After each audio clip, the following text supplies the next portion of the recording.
Kalau Anda yang hari Sabtu bisa sama si Pak Ana. Ya, gampang sih ngobrol lagi.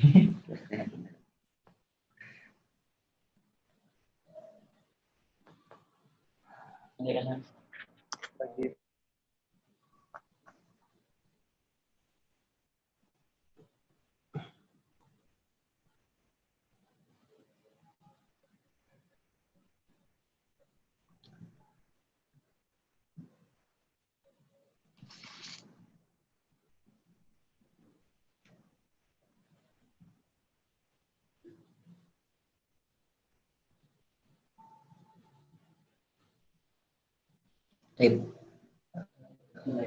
Bismillahirrahmanirrahim. Assalamualaikum warahmatullahi wabarakatuh. Alhamdulillah. Alhamdulillahilladzi alafa baina qulubina asbahna bi ni'mati ikhwana. Allahumma shalli ala sayyidina Muhammad wa ala alihi wa sahbihi ajma'in, amma ba'du. Teman-teman yang Allah muliakan semuanya, kita kembali hadir lagi dalam kajian terakhir dalam serial Fikih Wanita Bab Haid, yang insya Allah hari ini adalah pertemuan terakhir dan materi terakhir, sekitar 11 materi yang akan disampaikan oleh Al-Ustadz Iskandar LC hafizahullah. Dan untuk mulai keberkahan pada pertemuan ini, mari kita bersama-sama baca basmalah. Bismillahirrahmanirrahim. Dan yang kedua, insya Allah akan dimulai kajian terakhir ini oleh Ustadz Iskandar. Kepada Ustadz, silakan Ustaz.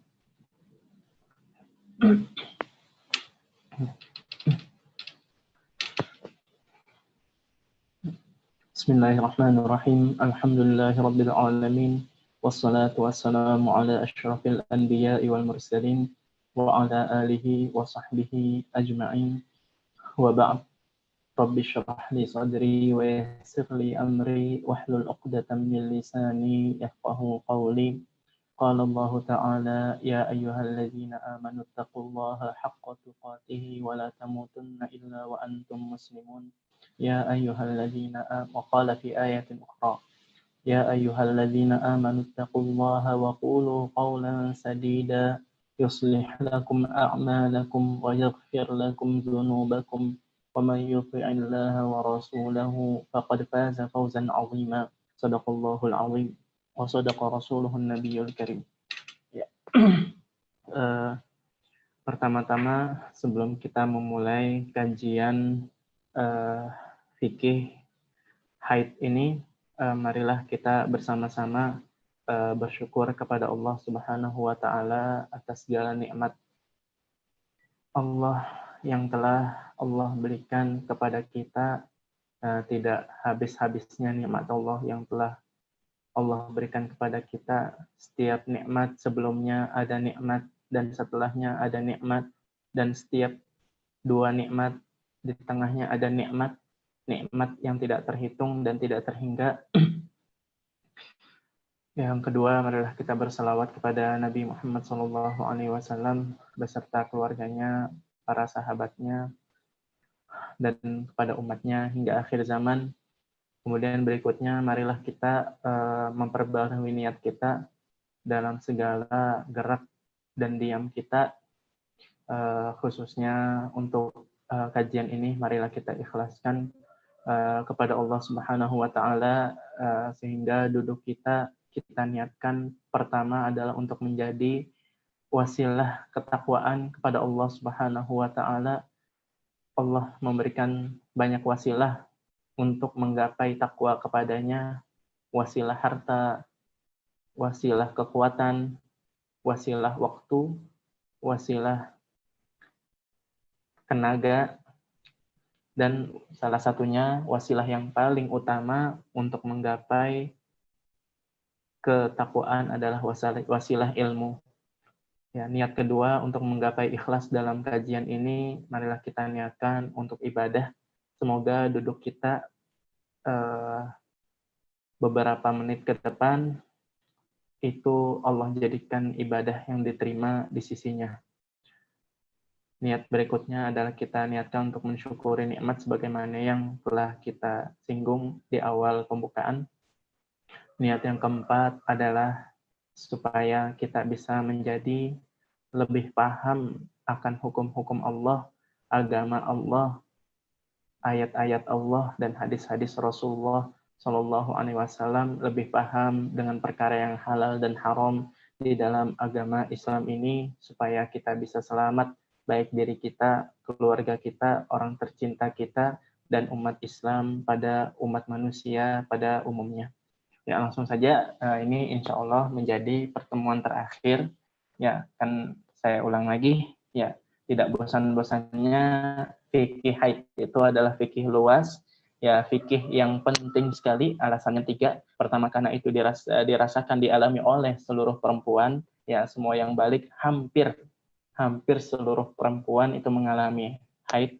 Nah, kemudian kedua, karena itu terulang-ulang, ya, minimal standarnya pada umumnya sebulan sekali dialami oleh wanita. Kemudian yang ketiga adalah kenapa fikih haid ini penting, karena fikih haid ini berkaitan dengan bab-bab fikih, puluhan masalah dalam fikih yang berkaitan dengan bab haid. Bab haid itu masalahnya banyak dan hukum-hukum yang berkaitan dengannya itu pun banyak. Nah, inilah 3 alasan kenapa bab fikih haid itu menjadi sangat penting.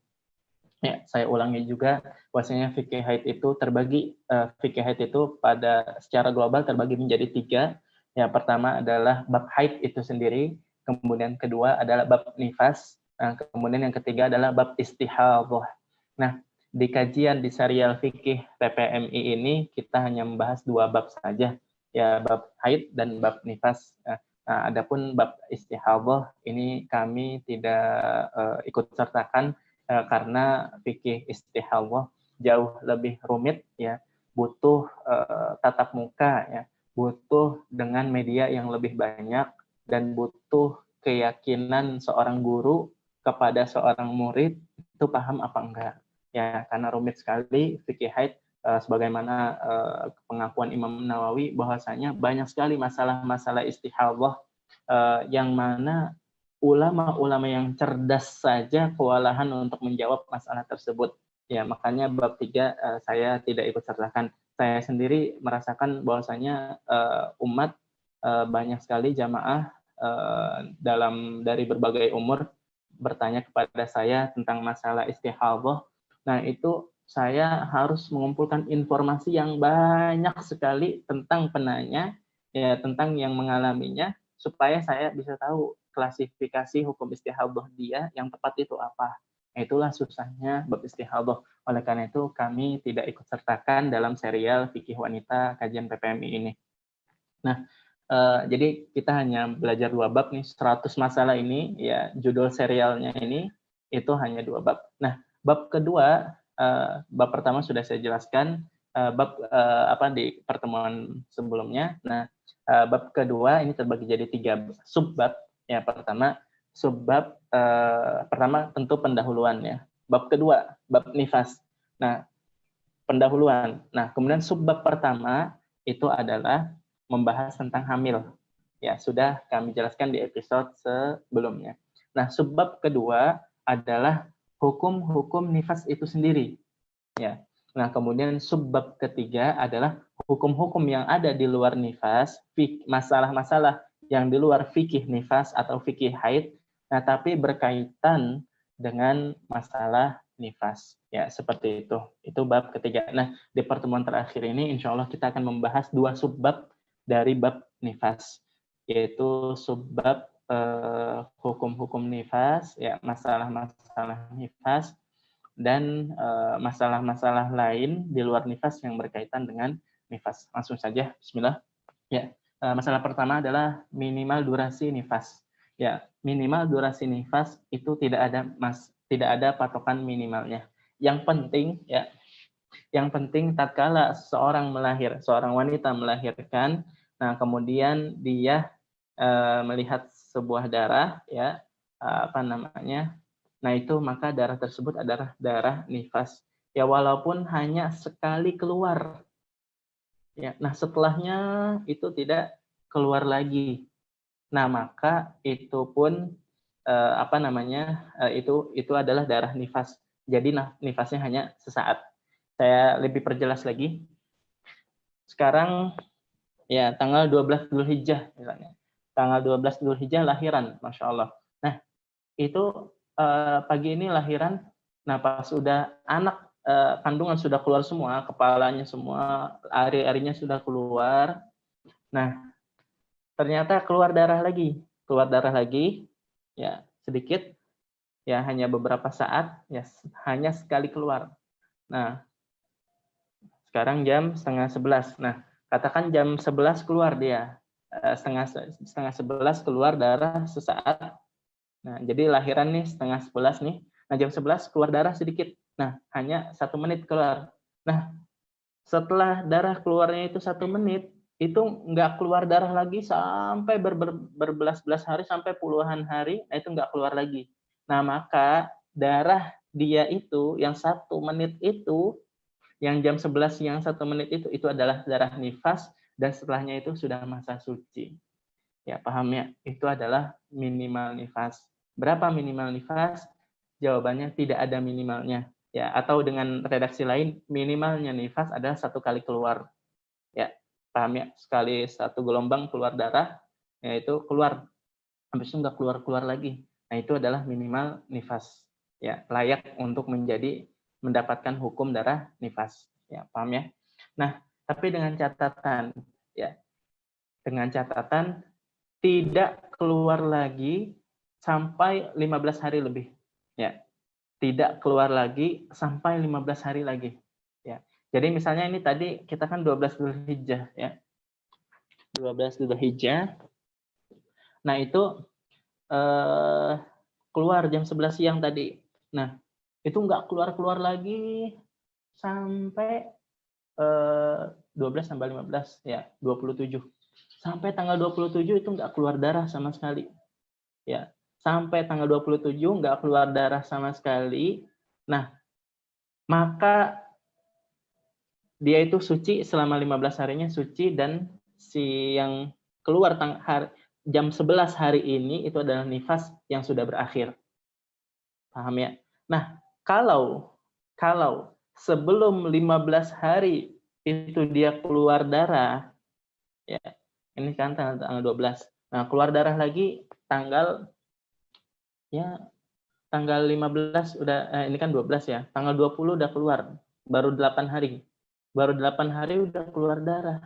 Nah, berarti darah yang keluar tanggal 20 itu masih nifas. Itu darah nifas. Ya, itu darah nifas. Nah, maka tanggal 12 keluar. Sekarang hari ini keluar walaupun hanya sesaat. Nah, tanggal 20 Dzulhijjah keluar lagi. Nah, itu kita hukumi darah nifas karena kenapa? Karena belum berhenti belum ada masa tenggang selama 15 hari. Itu kan tadi baru 8 hari. Nah, maka hari 13, 14, 15, dan sampai tanggal 20 itu juga dalam kondisi nifas. Nah, maka tatkala dia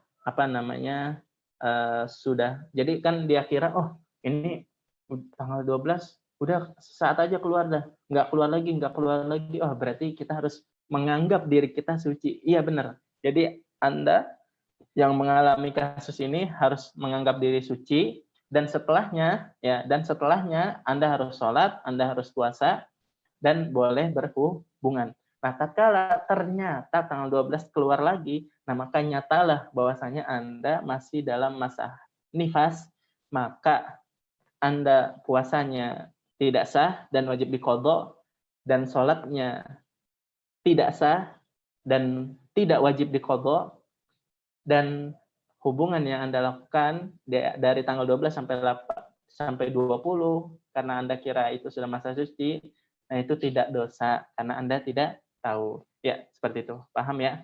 Nah, tapi ya ini kan kasus tatkala darah keluar lagi sebelum masa tenggang 15 hari. Nah, kalau keluarnya setelah masa tenggang 15 hari, masa berhenti 15 hari atau lebih, tadi saya contohkan tanggal 12 nih keluar nih, ya jam 11 siang, ya walaupun hanya sesaat. Nah, keluar lagi tanggal 30 Dzulhijjah.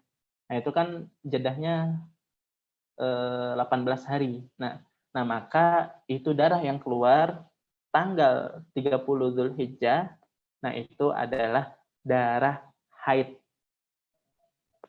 Ya, saya ulangi, darah yang keluar setelah 15 hari atau lebih dari terakhir darah nifas berhenti, maka darah itu adalah darah haid. Ya, paham ya? Sebagaimana yang tadi saya contohkan. Nah, itu adalah minimal durasi haid. Ya. Nah, sekarang adalah maksimal durasi haid. Nah, maksimal durasi haid ini dalam mazhab Syafi'i, dalam mazhab kita, begitu juga dalam mazhab Maliki itu 60 hari.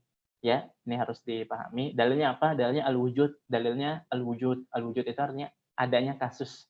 Ya, jadi benar memang ada beberapa kasus yang nifasnya itu panjang, yaitu sampai lebih dari 40 hari. Nah, oleh karena itu mazhab Maliki dan mazhab Syafi'i, yaitu mazhab negara kita, ya mayoritas muslimin Indonesia itu mengatakan bahwasanya nifas yang paling panjang itu adalah 60. Ya, 60. Jadi kalau keluar darah di hari ke-61, maka itu adalah darah istihadhah. Nah, maka wajib sholat dan wajib puasa dan boleh berhubungan ketika darah keluar di hari ke-61. Nah, itu maksimal durasi haid.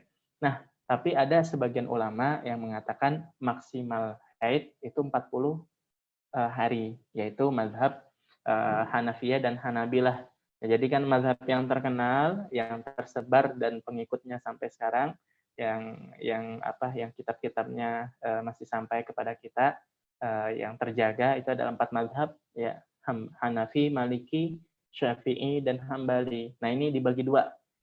Maliki dan Syafi'i itu mengatakan nifas paling banyak 60 hari, dan Hambali dan Hanafi itu mengatakan paling banyak adalah 40.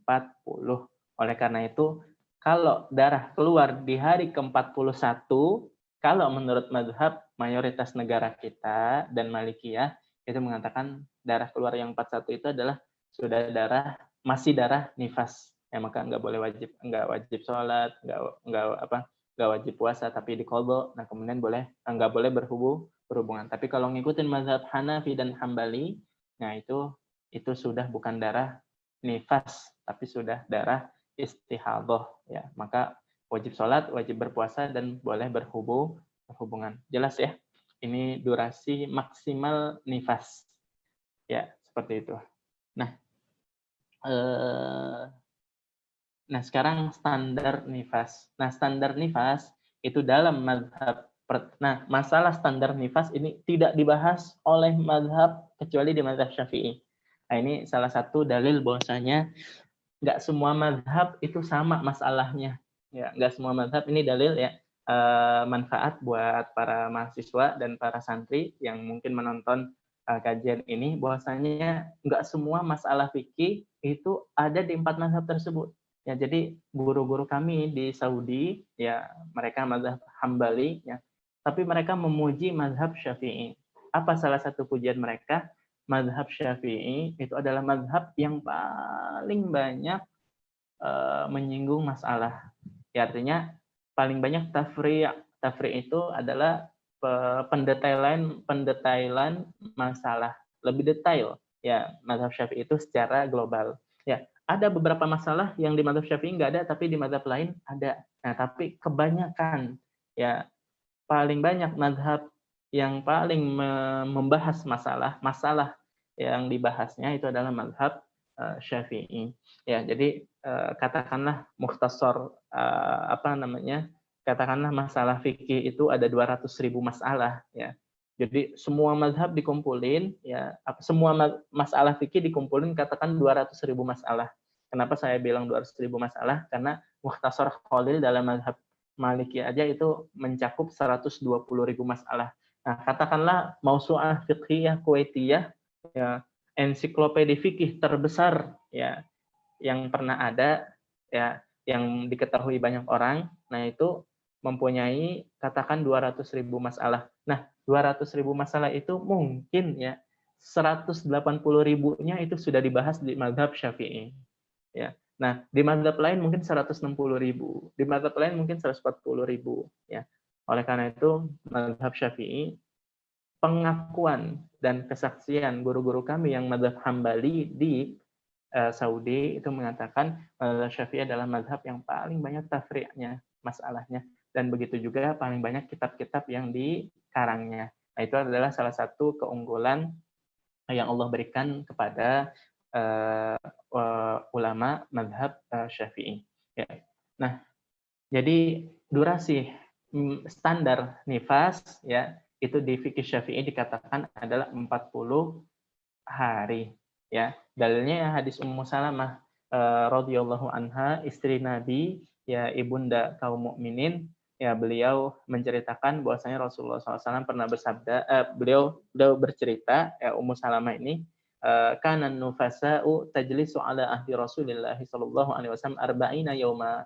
Dulu wanita-wanita nifas, kata Ummu Salamah, istri Rasulullah SAW, salah satu istri Rasulullah yang paling cerdas ya, sama seperti Aisyah, dan paling banyak meriwayatkan hadis, meriwayatkan ilmu kepada umat. Nah, dari Rasulullah SAW dan menyampaikan kepada umat. Nah, beliau bercerita kanan nufasa'u ala ahdi Rasulillah sallallahu alaihi wasallam, ya dulu ya di zaman Rasulullah SAW dan di zaman beliau itu wanita yang nifas itu biasanya durasinya 40 hari. Nah, itulah dalil mazhab Syafi'i yang mengatakan standar nifas itu adalah 40 hari. Nah, sampai sekarang pun kebanyakan wanita itu nifasnya adalah sekitar 40 hari. Ya, seperti itu, 5 sampai 6 minggu.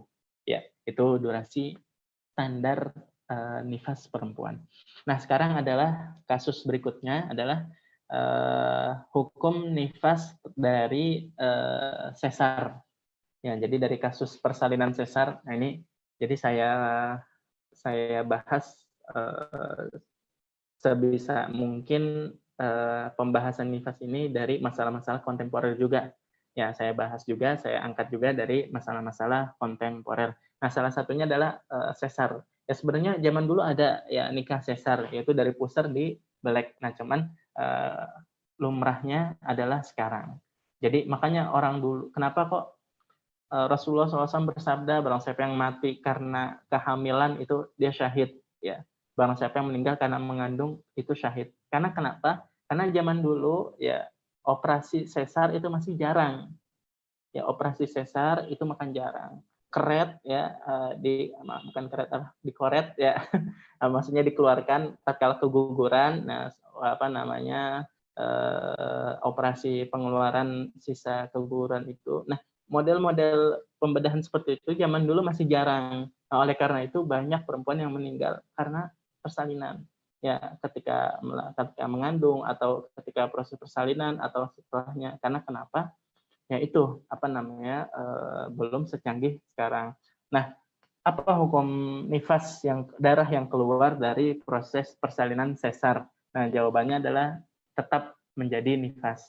Ya, jadi tatkala seorang wanita ya persalinannya dengan cara sesar, nah kemudian setelahnya keluar darah, maka itu pun darah sesar, darah nifas. Ya, itu pun darah nifas. Nah, kecuali menurut mazhab Hanafi. Ya, kecuali menurut mazhab Hanafi. Jadi mazhab Hanafi ini sendiri mengatakan oh enggak, darah yang persalinan kalau terjadi dengan dibelek ya dengan disesar, nah itu darah yang keluar setelahnya bukan darah nifas. Nah, itu menurut pendapat mazhab Hanafi. Tapi 3 mazhab yang lain mengatakan enggak. Tatkala proses persalinannya dengan dibelek, dengan disesar, maka darah yang keluar setelahnya itu nifas. Ya, paham ya? Nah, sekarang adalah darah yang keluar sebelum persalinan. Kan sudah saya bahas di pertemuan sebelumnya, apakah wanita mengandung itu bisa haid apa enggak.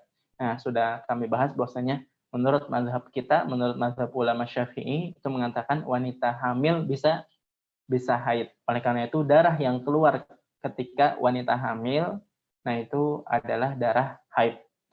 Nah, masalah yang sekarang itu hampir sama, cuman bedanya apa?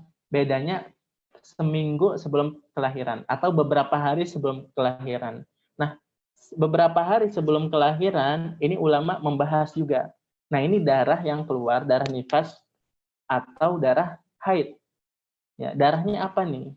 Ya, kalau masih kehamilan 1 bulan, kehamilan 2 bulan, kehamilan 3 bulan, yaitu kehamilan 7 bulan, 8 bulan, nah itu sudah dibahas di pertemuan sebelumnya. Itu darah haid atau darah istihadah. Nah, sudah saya jelaskan bahwasanya mazhab Syafi'i itu mengatakan darah haid. Ya, wanita hamil bisa haid. Nah, sekarang masalah tatkala beberapa hari pra persalinan, pra persalinan keluar darah. Nah, darahnya ini darah apa? Nah, ulama berbeda pendapat menjadi 3 pendapat. Ya, ada yang bilang darah haid, ada yang bilang darah nifas, ada yang bilang darah rusak. Ya. Nah, yang bilang, jadi ini ada 3 pendapat. Ya, darah yang keluar pra persalinan. Sehari, 2 hari sebelum melahirkan dia keluar darah. Nah, ini berbeda pendapat ulama menjadi 3. Ada yang bilang darah nifas, ya berarti dia nggak wajib sholat, ada dan nggak wajib puasa, tapi wajib diqadha dan boleh berhubungan. Ada yang bilang darah haid. Nah, ini hukumnya sama maka. Nah, ada pendapat ketiga yaitu mengatakan bahwasanya itu darah rusak. Ya, darah rusak. Nah, kalau mengikuti pendapat yang mengatakan ini darah rusak, ya, maka tatkala dia 3 hari, 4 hari, sehari sebelum haid, sebelum kelahiran dia keluar darah, maka yang mengatakan ini darah rusak, maka tetap sholat, tetap puasa, ya, dan tetap boleh berhubungan. Tapi yang mengatakan itu darah haid atau darah nifas, nah maka beberapa hari sebelum lahiran dia keluar darah, maka dia nggak wajib sholat, nggak wajib puasa, ya tapi wajib diqadha. Nah kemudian nggak boleh berhubung, maaf, nggak boleh berhubungan. Ya paham ya penjelasan ini masalah kasus darah yang keluar pra persalinan. Nah ini penting sekali dan terjadi. Ya, nah tatkala terjadi ini hukumnya apa? Ya sudah jelas ya, terbagi jadi 2. Ada yang bilang, nah tapi mazhab Syafi'i ya, mazhab mayoritas kita itu mengatakan itu adalah darah haid, ya, darah haid, ya. Maka jadi menurut mazhab kita nih, mazhab Syafi'i, walaupun 1 hari sebelum nifas keluar darah, sebelum lahiran keluar darah, itu adalah darah haid, ya. Maka nggak sholat dan nggak puasa dan nggak boleh berhubungan, ya, jelas. Nah, masalah berikutnya adalah masalah nifas dalam kasus keguguran. Nah ini juga beberapa kali ditanya. Ya, beberapa kali ditanya. Ya, Masya Allah. Jadi saya usahakan yang di kajian ini adalah pertanyaan-pertanyaan yang banyak ditanya oleh umat, ya, ditanya oleh para jamaah. Ya, salah satunya adalah keguguran, ya. Jadi banyak wanita-wanita yang subur, ya, yang subur. Nah, dia di umur-umur kandungannya masih muda, nah itu mungkin tidak terasa dan akhirnya lelah atau sebagainya karena beberapa faktor akhirnya keguguran. Nah, setelah proses pengeluaran embrio atau daging atau cikal embrio tersebut, setelah proses pengeluarannya baik keluar sendiri atau dengan operasi, nah itu darah yang keluar setelahnya, ya walaupun sedikit, nah itu adalah darah nifas, ya paham ya. Jadi keguguran ya baru 3 bulan kandungan misalnya, 2 bulan keguguran sudah berbentuk daging atau mungkin udah ada tulangnya sedikit, nah itu keguguran. Nah habis itu darah keluar darah, ya walaupun hanya sehari, walaupun hanya 2 hari, walaupun hanya sesaat, nah darah yang keluar setelahnya, nah itu adalah darah nifas, ya, di kasus keguguran ini, ya paham ya. Jadi nggak ada bedanya sama kasus normal, ya. Nah oh ya maaf ya, jadi maaf yang tadi saya jelaskan itu benar, tapi lebih dirinci lagi menjadi 2. Nah, kalau kegugurannya itu, maaf, daging yang keluarnya itu sudah berbentuk manusia, nah maka darah yang keluar setelahnya itu nifas, darah nifas secara seluruh ulama, secara ijma', ya bahasa fikihnya ijma', yaitu menurut kesepakatan seluruh ulama.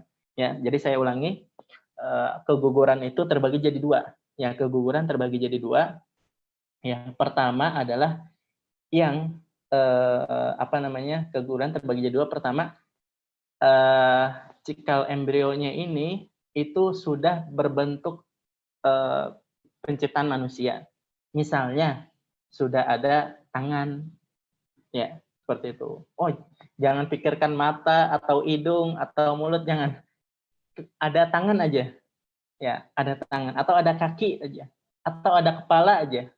Ini daging nih, udah 2 bulan atau 3 bulan misalnya, ya udah daging, tapi ada tangannya atau ada kakinya, udah berbentuklah sedikit manusia. Nah ini maka darah yang keluar setelah keguguran embrio ini itu adalah darah nifas. Menurut siapa? Menurut seluruh ulama, secara ijma, menurut istilah fikihnya, ya menurut seluruh ulama. Nah, tanpa pengecualian. Nah,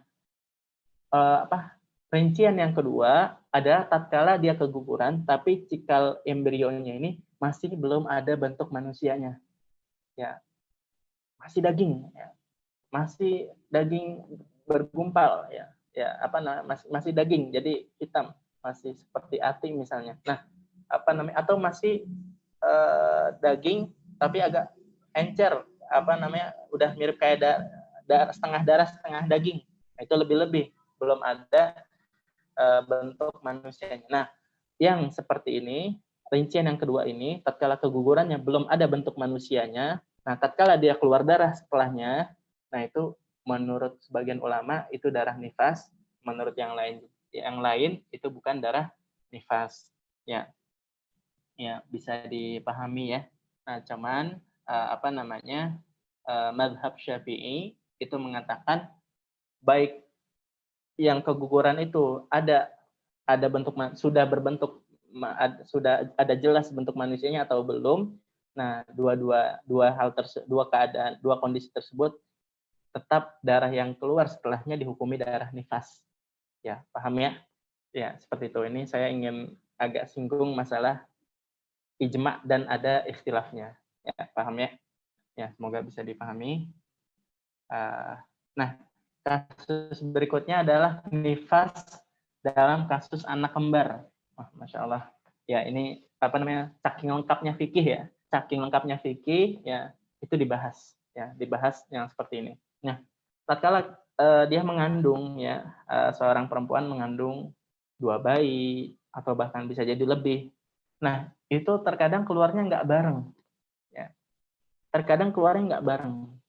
Nah, kadang-kadang keluarnya mayoritas keluarnya bareng, ya keluarnya bareng langsung langsung semuanya, ya isi kandungannya 2 atau 3 bahkan. Nah itu keluarnya bareng. Nah tapi ada beberapa kasus itu keluarnya nggak bareng.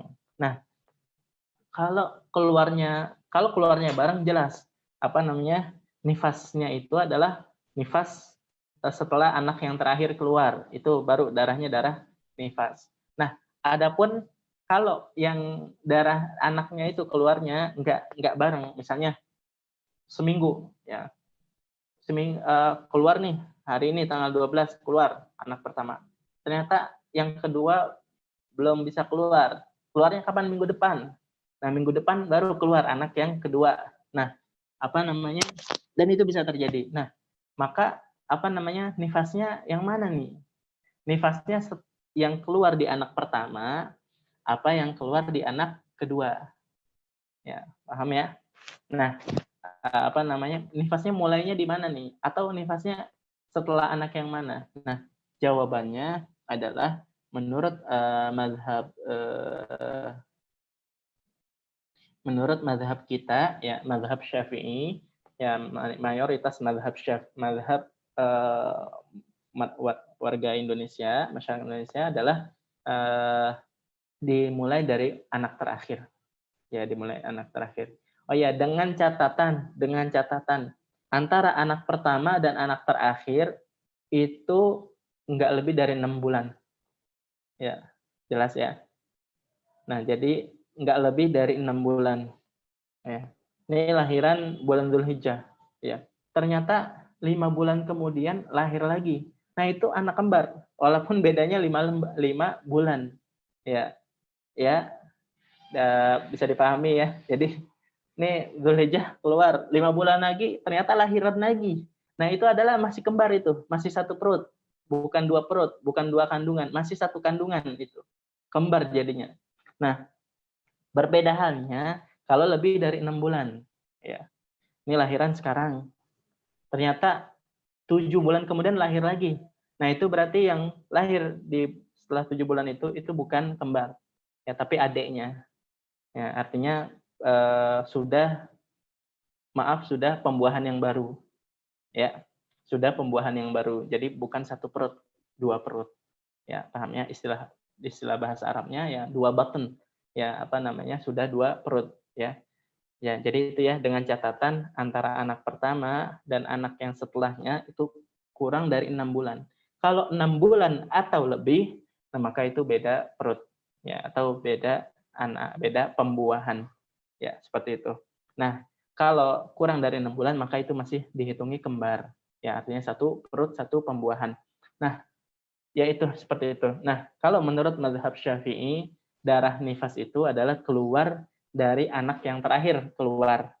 Ya, darah nifas itu adalah darah yang keluar ketika di anak yang terakhir. Ya, sekarang keluar, minggu depan keluar lagi. Nah, maka darah nifas itu tatkala dimulai dari anak yang kedua. Ya. Maka dari lahiran nih sekarang, contohnya sebagai contoh, nah sampai minggu depan, nah itu dia bukan darah nifas, walaupun keluar darah. Ya, walaupun keluar darah itu bukan darah nifas. Ya, seperti itu. Nah, darah nifasnya setelah anak yang kedua. Dalilnya apa? Dalilnya karena itu satu perut. Ya, maka nifasnya satu. Ya, jelas ya. Ya, itu kan contoh ini kan waktunya seminggu. Katakan lebih, sebulan, 2 bulan, 3 bulan. Selama nggak nyampe 6 bulan. Ini sekarang bulan Dzulhijjah keluar. Nah, keluar lagi bulan Rabiul Awal misalnya. Udah 4 bulan kemudian. Nah, Muharram, Safar, Rabiul Awal udah 3 bulan kemudian. Keluar lagi. Nah, itu masih kembar. Nah, maka darah yang keluar dari sekarang sampai sampai bulan Rabiul Awal itu, nah itu bukan darah nifas ya. Darah nifasnya adalah tatkala selesai anak yang kedua yang lahir. Ya, jelas ya, bisa dipahami. Nah, tapi ulama yang lain berpendapat, oh enggak, darah yang keluar di anak setelah anak pertama dan anak kedua dua-duanya nifas. Ya, paham. Setiap anak keluar darah, nah itu darah nifas. Ya, tapi mazhab ulama Indonesia itu mengatakan enggak, setelah anak yang terakhir.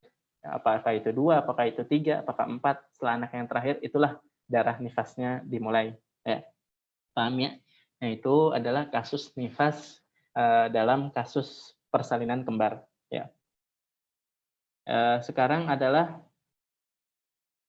pembahasan darah di antara darah masa tenggang di antara dalam durasi nifas. Kan tadi saya jelaskan menurut mazhab kita durasi nifas itu 60 hari.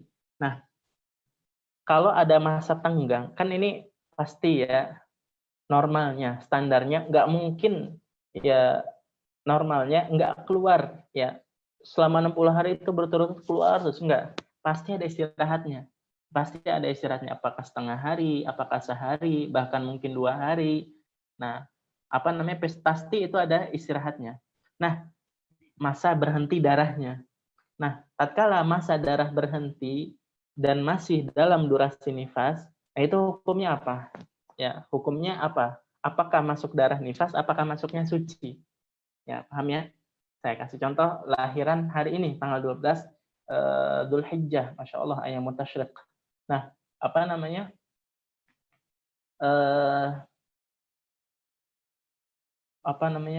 keluar 1 minggu. Nah, minggu kedua itu berhenti. Ya. Nah, minggu ketiga keluar lagi sampai 60 hari.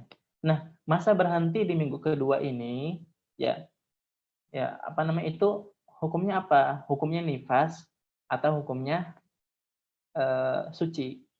Nah, kalau dihukumi nifas, nah maka itu tadi nggak boleh sholat, nggak boleh puasa, tapi wajib diqadha, kemudian sama nggak boleh berhubungan. Kalau dihukumi suci, maka boleh mengerjakan hal tersebut. Nah, jawabannya adalah menurut mazhab kita, mazhab ulama Syafi'i, ulama Indonesia, mayoritas ulama Indonesia, itu adalah hukumnya tetap nifas.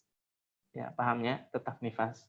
Ya, jadi saya ulangi, masa tenggang, baik itu darah nifas itu paling lama 60 hari, dan mayoritas perempuan pasti nggak keluar terus-menerus, pasti ada istirahat setengah hari, sehari, atau bahkan lebih.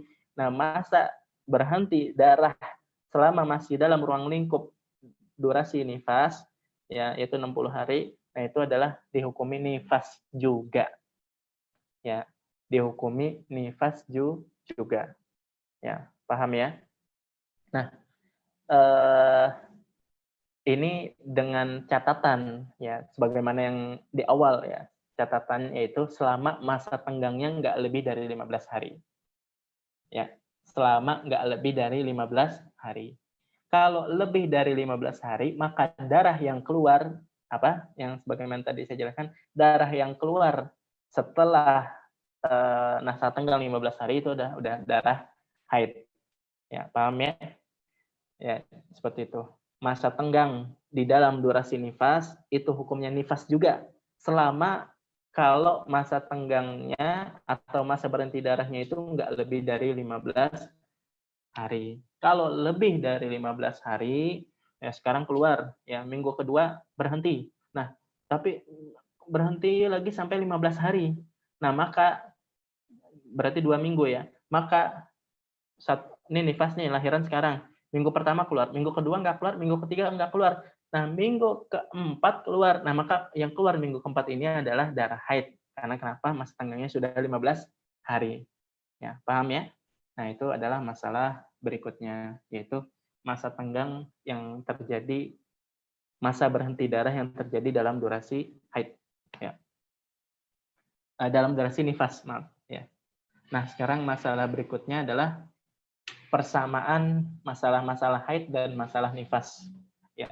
Nah, saya jelaskan bahwasanya seluruh hukum-hukum haid, mulai dari yang berkaitan dengan baca Quran, yang berkaitan dengan puasa, artinya wajib sholat, wajib puasa, dan wajib diqadha. Yang berkaitan dengan sholat, nggak boleh sholat dan nggak wajib diqadha. Yang berkaitan dengan baca mushaf, semua masalah haid lah yang berkaitan dengan mushaf, misalnya nggak boleh baca Quran, nggak boleh nyentuh, sebagaimana yang telah lewat di episode ketiga dan ke episode keempat, ya. Kemudian masalah berhubungan, ya, di bawah pusar atau di atas pusar. Nah, kemudian masalah kafaroh, denda kalau terjadi berhubungan. Nah, itu semua adalah sama hukumnya, berlaku juga di masalah nifas. Paham ya? Seluruh masalah nifas, ya, seluruh masalah yang berkaitan dengan nifas, ini udah masuk subbab ketiga nih dari bab nifas. Tadi saya jelaskan bab nifas itu terbagi jadi bab nifas terbagi jadi menjadi 3 subbab. Pertama subbab hamil, mengandung dan melahirkan. Kemudian kedua subbab nifas. Nah, sekarang subbab ketiga, yaitu masalah-masalah di luar bab nifas, tapi ada kaitannya dengan bab nifas. Nah, dalam subbab ini, nifas sama dengan haid. Ya. Seluruh masalah-masalah fikih yang ada imbasnya karena haid, itu sama dengan imbasnya nifas. Yaitu dengan bab sholat, fikih puasa, fikih berhubungan, yang kemudian fikih masuk masjid, ya, sebagaimana haid nggak boleh masuk masjid, ya, sebagaimana yang tadi saya jelaskan lengkap di episode ke-3 dan ke-4 dan ke-5, ya. Nah, itu semuanya bab nifas sama. Paham ya? Kecuali 6 masalah. Ya. Seluruh masalah fikih yang berkaitan dengan haid itu berkaitan juga dengan nifas, kecuali 6 masalah. Ya, kecuali 6 masalah. Nah, ini saya kumpulkan 6 masalah yang mungkin ya sebagian dari masalah ini atau kebanyakan dari masalah ini agak susah dipahami, tapi ya, berhubung pemirsa ada beberapa dari santri daripada mahasiswa, saya jelaskan. Ya, masalah pertama adalah haid adalah alamat balik, tapi nifas bukan alamat balik. Ya, wanita yang haid, nah berarti dia udah balik. Nah, adapun wanita yang nifas, nifasnya itu bukan tanda-tanda balik. Nah, yang jadi tanda-tanda balik adalah dia udah haid. Udah bisa haid, kemudian bisa hamil, kemudian melahirkan, nah baru nifas. Ya, seperti itu. Jadi, nifas itu bukan tanda balik. Yang jadi tanda balik adalah yang sebelumnya, yaitu haid. Ya.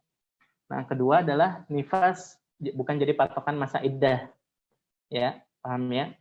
Ya, yang kalau haid bisa jadi patokan masa iddah. Nah, yang ketiga, nifas itu tidak dianggap dalam kasus ila.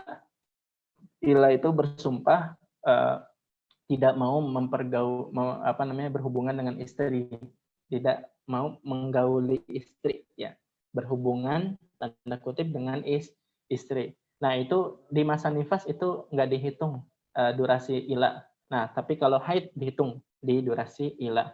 Nah, kemudian tatkala puasa denda, ya puasa denda baik puasa denda membunuh atau zihar, yaitu 2 bulan berturut-turut, haid itu tidak memotong kesinambungan. Nah, tapi kalau nifas memotong kesinambungan. Nah, yang kelima adalah nifas nggak ada minimalnya. Kalau haid kan minimalnya 24 jam ya, 24 jam sehari semalam. Nah, tapi kalau nifas minimalnya nggak ada. Atau dengan redaksi lain minimalnya sekali keluar. Nah, yang terakhir nifas nggak ada istilah tolak sunnah, tolak bid'ah. Nah, kalau haid kan ada. Yang mentolak perempuan ketika haid hukumnya haram. Ya. Mentolak perempuan ketika haid hukumnya haram. Jadinya tolak bid'ah. Bid'ah itu di luar anjuran Nabi, di luar tuntunan Nabi. Nah, tapi kalau mentolak perempuan yang sedang nifas, itu tidak, hukumnya tidak sama dengan mentolak perempuan ketika haid. Ya, seperti itu. Nah, ini 6 poin perbedaan antara nifas dan dan haid. Nah, ini saya kumpulkan dari banyak kitab 6 ini. Karena kebanyakan kitab hanya menyebut 1, hanya menyebut 2, 3. Nah, saya kumpulkan dari beberapa kitab, ya dari beberapa mazhab. Nah, itu terkumpul 6 ini. Perbedaan nifas dan haid. Ya, itulah cukup sekian. Ya, lengkap sudah 100 masalah bab nifas, bab fikih haid, ya mulai dari bab 1 dan bab 2, dan mulai dari subbab-subbabnya, ya saya harap ya ya nanti kalau ada pertanyaan silahkan sampaikan, ya baik yang berkaitan dengan ini, dengan yang materi hari ini ataupun di luar itu. Ya, silahkan langsung saja. Sebelum ditutup, kita pindah ke sesi pertanyaan. Ya, silakan mungkin ada yang bertanya. Ya, Ustaz Jundi. Baik, jazakumullah khairan Ustaz Iskandar atas penjelasannya dan ilmunya telah disampaikan. Ustaz, ini ada yang bertanya, Ustaz. Kalau tidak ada batas minimal nifas, kapan bisa dipastikan bahwa telah selesai nifasnya itu? Kalau tadi menurut penjelasan Ustaz, benarkah kesimpulannya itu harus menunggu sampai 15 hari? Jadi selama durasi tersebut tidak keluar darah lagi, dan ketika setelah itu keluar, berarti itu haid ya, Ustaz, bukan nifas, Ustaz ya? Iya. Iya. Ya. Pertama, tatkala dia punya kebiasaan, ya misalnya dia anak pertama, ya misalnya dia udah anak kedua, nah dia tahu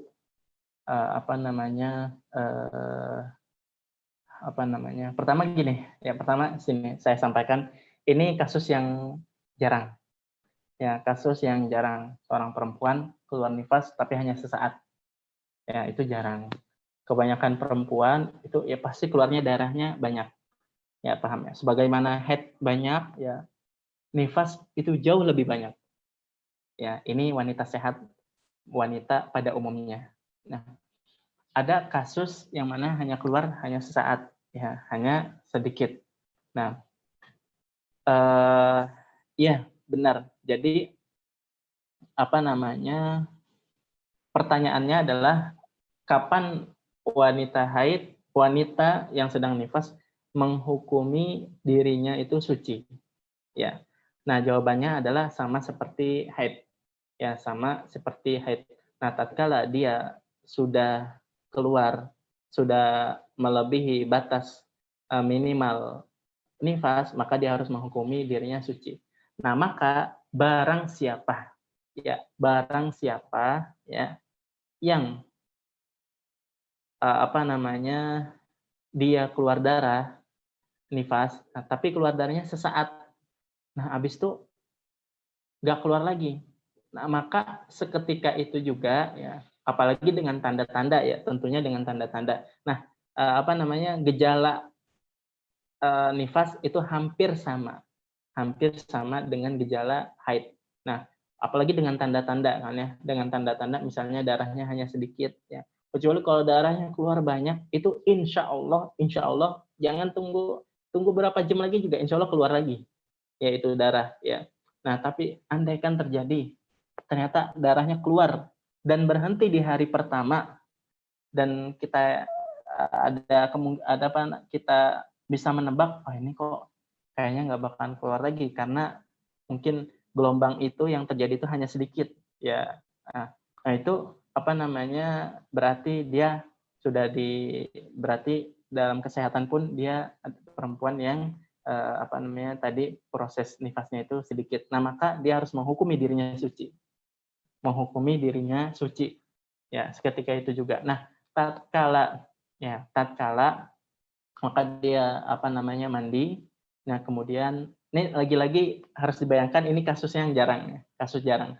Nah, dia mandi, sholat, puasa dan boleh berhubungan. Nah, tatkala ternyata di hari kedua, hari ketiga dia keluar lagi, maka jelaslah dia itu masih dalam keadaan nifas. Nah, maka puasanya nggak sah, sholatnya nggak sah, dan hubungannya nggak dosa. Ya, seperti itu. Nah, begitu terus, nah ternyata di hari kelima misalnya dia berhenti lagi, ya seperti itu. Maka dia menghukumi dirinya suci, ya seperti itu dan seterusnya. Nah, kecuali ya kalau masa tenggangnya 15 hari, ya maka ya sudah amanlah dia bahwasanya darah yang keluar setelah hari ke-15 itu adalah darah haid. Ya, kurang lebih seperti itu. Jadi hukumnya sama seperti haid ya. Dan yang terpenting adalah saya sampaikan ini adalah kasus yang jarang seperti itu. Kebanyakan perempuan darahnya itu menumpuk. Ya, oleh karena itu tatkala nifas, tatkala melahirkan, sudah darahnya insya Allah banyak ya, berminggu-minggu melebihi frekuensi darah haid ya. Ustaz, ini ada yang bertanya, ada seorang laki-laki yang hendak menceraikan istrinya ketika sedang hamil. Maka ia menunggu sampai lahirlah bayi dari istrinya, dan ketika baru memasuki hari pertama nifas, laki-laki tersebut langsung menceraikan istrinya ketika lagi nifas. Apakah jatuh tolaknya atau tidak, Ustaz? Iya. Jadi saya ulangi ya, Ustaz Jundi. Jadi dia pengen mentolak istrinya ketika haid ya. Nasallallahu alaihi nasallallahu salamah. Semoga Allah Subhanahu wa taala menjaga hubungan kita, hubungan pasutri para suami istri ya. Semoga Allah menjaga hubungan kita. Tatkala ada seorang laki-laki ingin mencerai istrinya dari semenjak hamil, Ustaz ya. Yeah. Dari semenjak hamil pengen dicerai. Nah, dia tunggu sampai lahiran. Nah, tatkala lahiran selesai, nah habis itu mulai darah nifas ya. Nah, dari nifas baru mulai darah nifas, dia tolak. Ya, dia tolak istrinya. Iya. Sajun. Nah, pertanyaannya apakah tolak tersebut itu hukumnya terjadi apa enggak? Ya, gitu Ustaz. Betul sekali. Ya. Jawabannya ada. Speaker ente dimatiin kayaknya. Ya, jawabannya adalah terjadi. Ya, jawabannya adalah terjadi. Jadi saya ingin jelaskan dulu hukum tolak tadi sudah saya katakan, sudah saya jelaskan di di episode mungkin episode ke-5 ya, masalah pernikahan. Nah, hukum-hukum nikah yang berkaitan dengan tolak dengan haid. Nah, itu hukum mencerai ya, hukum mentolak itu hukumnya bisa 5 hukum. Ya, bisa 5 hukum, bisa wajib, bisa sunnah, bisa mubah, bisa makruh, bisa haram. Nah, hukum asal mentolak ya, menurut kebanyakan ulama ya, menurut banyak ulama, saya kurang yakin apa mayoritas jumhur atau enggak. Yang penting menurut banyak ulama itu mengatakan bahwasanya hukum asal ya, tanpa ada kondisi tertentu ya, hukum asal tanpa ada kondisi tertentu, yaitu hukumnya makruh. Ya, dengan dalil Abu Ghadul halal ilallahi at-thalaq ya. Perkara halal yang paling dibenci, halal tapi dibenci. Nah, ulama tersebut itu sekelompok ulama tersebut mengambil kesimpulan bahwasanya hukum asal tolak itu makruh. Nah, sekarang ada beberapa hukum yang lain karena ada kondisi tertentu. Nah, salah satunya adalah hukum enggak sunnah ya. Nah, terus saya jelaskan juga bahwasanya hukum tolak pun terbagi menjadi 3. Ada pembagian hukum tolak yang lainnya, itu terbagi jadi 3. Pertama adalah tolak sunnah. Tolak sunnah ini maksudnya adalah tolak yang ideal sesuai anjuran Nabi. Ya. Saya ulangi lagi, tolak itu terbagi jadi 3. Ya. Pembagian lain ya, bukan pembagian yang 5 tadi. Nah, ini ada pembagian lain lagi. Nah, itu terbagi jadi 3. Pertama, tolak sunnah. Ya. Tolak sunnah ini apa? Tolak yang terjadi sesuai dengan ketentuan dari Nabi Shallallahu Alaihi Wasallam. Jadi barang siapa yang terdesak ya kondisinya sampai meminta dia untuk mencerai istrinya, maka cerailah istri dengan cerai yang sunnah. Sunnah di sini maksudnya sesuai anjuran Nabi, ya, sesuai anjuran Nabi, sesuai ketentuan Nabi. Kapan? Yaitu ketika masa suci dan belum terjadi hubungan. Nah, inilah tolak sunnah. Ya, Al-Imam Ibn Ruslan berkata di Alfiyah Fikih, ya di Zubat, ya beliau berkata, wasunnatu talaqu fi tuhrin khala an waqtihi aw bi ikhtila'in hasala, dan bukan kasus khulu. Ya, bukan kasus khulu. Nah, khulu itu istri yang minta cerai. Nah,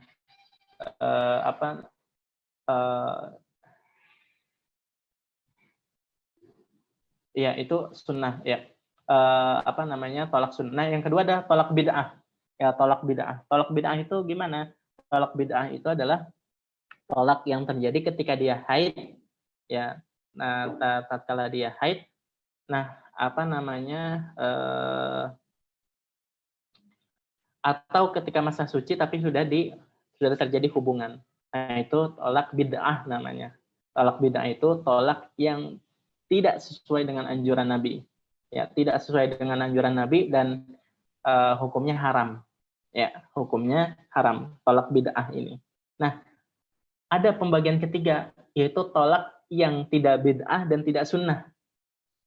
Ya, tidak bid'ah dan tidak sunnah. La bid'ah wala sunnah. Makanya sebagian ulama di kitab fikih itu diringkas. Ada tolak sunnah, ada tolak bid'ah, ada tolak la sunnah wala bid'ah, atau tolak lala. Ya, sebagian ulama menyingkat tolak lala. Maksud la itu artinya tidak. Ya, la sunnah, tidak sunnah, dan tidak la bid'ah, tidak bid'ah. Tolak lala ya. Nah, apa aja tolak yang tidak sunnah dan tidak bid'ah? Wahwa liman lam tuto, yaitu mentolak istri yang mana benar-benar belum belum berhubungan, baru nikah langsung dicerai, belum ada malam pertama, belum ada hubungan, belum ada hubungan. Nah, maka itu tolaknya tolak lawala, tidak sesuai dengan, tidak sunnah dan tidak bid'ah. Begitu wahyala liman lam tuta'u man ya'isat, atau mentolak wanita yang sudah tidak haid lagi. Ya, wanita yang sudah tidak haid lagi. Man ya'isat au dzati hamlin, atau yang sedang hamil. Enggak sunnah, enggak bid'ah. Nah, dzati hamlin lawala au sagurat, atau yang wanita yang masih kecil, yang belum haid. Yang nikahnya umur 6 tahun belum haid. Nah, ditolak lagi umur 7 tahun ketika belum haid juga. Nah, itu bisa saja terjadi. Nah, itu hukumnya lawala. Nah, kenapa? Jadi, andaikan untuk pertanyaan ini, andaikan dia mentolak istrinya tatkala hamil, itu hukumnya tolaknya tolak la sunnah wala bid'ah, dan hukumnya terjadi.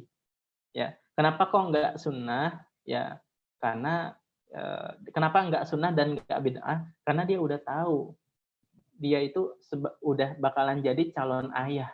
Tapi kenapa kok ditolak juga? Nah, itu tidak akan terjadi tolak kecuali murni kemauan dari si cowok.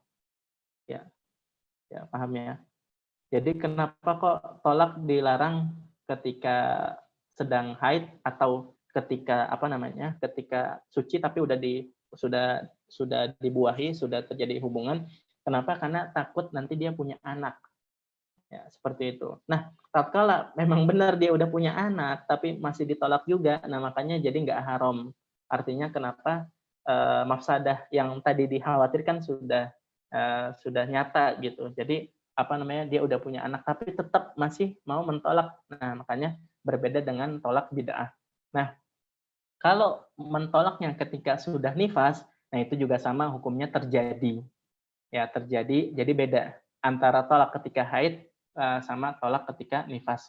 Sebagaimana yang tadi saya jelaskan di poin terakhir, perbedaan nifas dengan haid. Ya, kalau mentolak ketika nifas tidak haram. Ya, artinya bukan tolak bid'ah. Sah dan terjadi tolaknya. Ya, semoga terjawab ya, dan dengan penjelasan yang lebih tadi. Ya. Baik Ustaz, sepertinya hanya itu Ustaz yang masuk ke pertanyaannya, atau barangkali dari Ustaz Iskandar ada tambahan Ustaz? Tafadhol. Ya, mungkin cukup sekian. Ya, saya akhiri pembahasan fikih serial fikih haid ini yang alhamdulillah telah terlaksana dalam 7 episode. Ya, pesan saya selalu murojaah ya, walaupun sudah ditonton ya, kalau bisa diulang kembali. Ya, diulang kembali karena ini ilmu yang susah. Ya, ilmu yang susah, kemudian ilmu yang penting.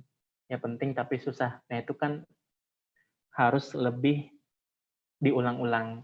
Ya, seperti itu. Nah, yang saya sampaikan ini 100 masalah ini yang sudah kita pelajari ini hanya ya bisa saya katakan cukup, ya cukup.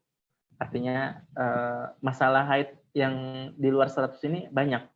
Ya, tapi yang penting-penting sudah kita sampaikan semua. Jadi 100 ini ya, kan tadi yang di awal-awal kan sudah saya sampaikan bahwasanya wanita zaman sekarang ya itu fikih haidnya itu sangat dikit ya, sangat minim sekali. Itu sampai saya perkirakan itu mungkin hanya 10% dari seutuhnya fikih haid. Dan kebanyakan itu materinya hanya sebatas yang diajarkan oleh ibu. Ya, jarang sekali wanita fikih haid itu dibahas oleh ustazah, oleh ustadz di masjid-masjid, di sekolah, di pesantren itu cukup jarang, ya, jarang sekali. Nah, oleh karena itu ya 100 ini kalau menurut saya, kalau dibandingkan dengan kenyataan ya, dibandingkan dengan kenyataan yang ada, pengetahuan wanita muslim pada umumnya tentang fikih haid, itu menurut saya 100 ini sudah sangat luar biasa. Ya, sudah sangat luar biasa. Saya menganjurkan untuk dipelajari, diajarkan kepada sanak keluarga kita terdekat. Nah, syukur-syukur bisa diajarkan ke kalangan umum, ya, kepada umat pada umumnya. Nah, ya seperti itu. Ya mungkin cukup sekian. Wabillahi taufik wal hidayah. Kalau ada pertanyaan yang lain silakan langsung saja hubungi hubungi ke kontak yang telah dikirim di episode-episode sebelumnya, ya, atau ke grup kajian saya, kajian konsultasi saya, yaitu grup Ummi, yang linknya sudah disebar di episode-episode sebelumnya. Ya, mungkin cukup sekian. Kurang dan lebihnya mohon maaf. Wabillahi taufik wal hidayah. Langsung saja saya tutup. Setelah itu saya serahkan ke Ustadz Jundi. Subhanakallahumma bihamdika asyhadu an la ilaha illa anta astaghfiruka wa atubu ilaik. Assalamualaikum warahmatullahi wabarakatuh. Baik, telah berakhir dari kajian kita pada pagi menjelang siang hari ini. Semoga apa yang disampaikan oleh Ustaz Iskandar menjadi bagian dari ilmu-ilmu yang insya Allah akan bermanfaat ke depannya. Saya selaku moderator jika banyak salah, mohon maaf. Terima kasih atas partisipasinya. Assalamualaikum warahmatullahi wabarakatuh.